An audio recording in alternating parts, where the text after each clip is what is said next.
Hi, this is Dr. Friedlander, and what I'd like to do is review some of the content from Chapter 5 in our textbook, and the focus is on augmentative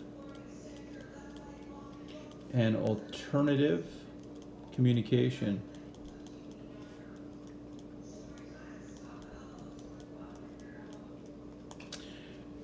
Sometimes you will see it as AAC for short, and this is really the domain of speech pathologists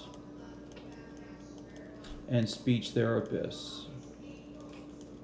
These are professionals in hospitals, schools that not only make the recommendations for the devices, but also spend a lot of time on the strategies. So it's really about devices and strategies.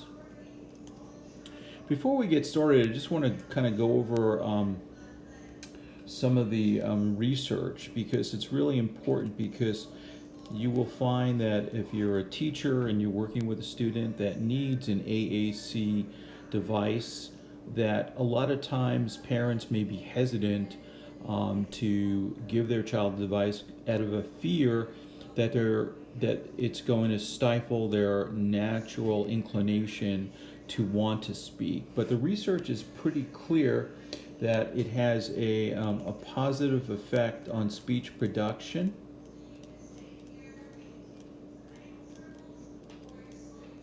It promotes social integration. And it reduces frustration, which allows the student the ability to communicate what their needs are. So who might benefit from an AAC device? And certainly we've spoken a little bit about it. So who would benefit? So we take a look at students.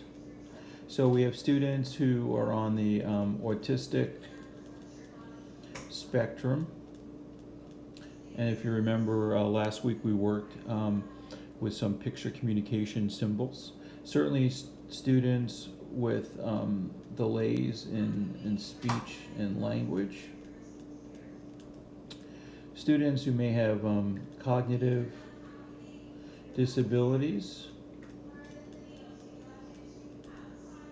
Students with genetic disorders such as Down syndrome.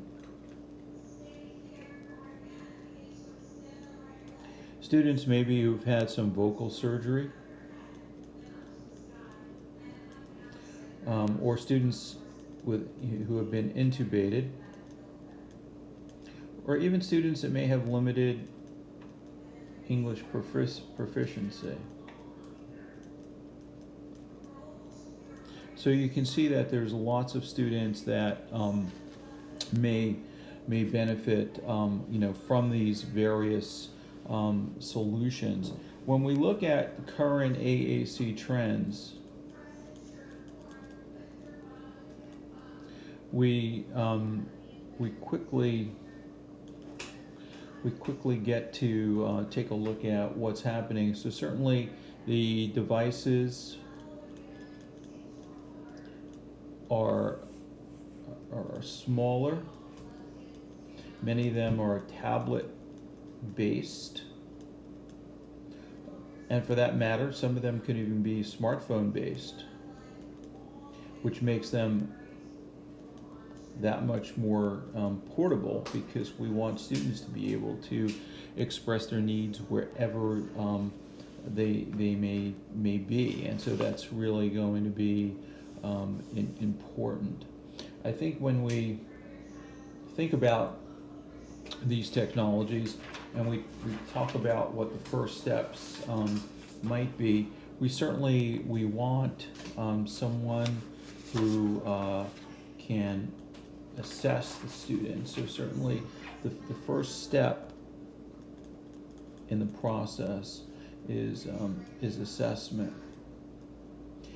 And generally, you want to have someone who is has a lot of knowledge of both devices and strategies. And generally, in the schools, you'd have speech therapists or consultants who come in to help make that assessment and help to make the recommendations. And when we look at some of the things that we need to consider after some of these devices are recommended, we certainly want to take a look at the language representation in terms of what's the best way to present words and concepts. And so will the individual use images, symbols, text, or video as part of their system? And so that's important to consider. And also we need to consider the visual display, such as how many pictures, what size, what color, and probably one of the most important things is word selection. Who is going to determine what words are included in that set, as well as how it's going to be presented?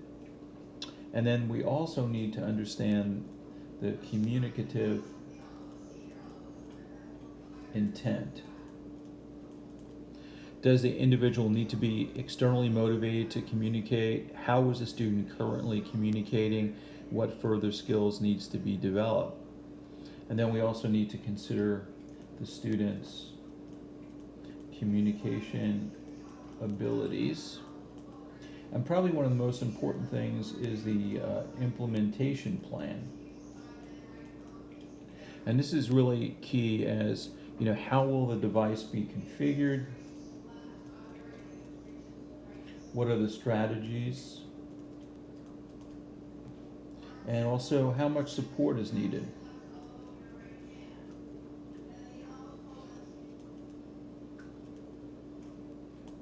So that's critical as well. You'll find lots of resources on the internet with regard to individual devices, both simple and complex. But I just wanted to kind of quickly go over some of this information. Probably one of the important concepts in AAC is the concept of dynamic displays. And this allows the students to basically click on an image. Let's say this is an apple, and what happens when the student clicks on the apple, it might take them to more specific kinds of apples that they can choose from. So basically this becomes a clickable point that allows them to jump off that and be more specific in their intention when they're communicating. On the iPad, probably one of the more popular applications is Prolo Q to Go, and this is for iPad and iPhone. And this really revolutionized the field of AAC because the cost was very low. So we'll talk more about this, in our class, but just wanted to give you an overview of chapter on augmentative and alternative communication.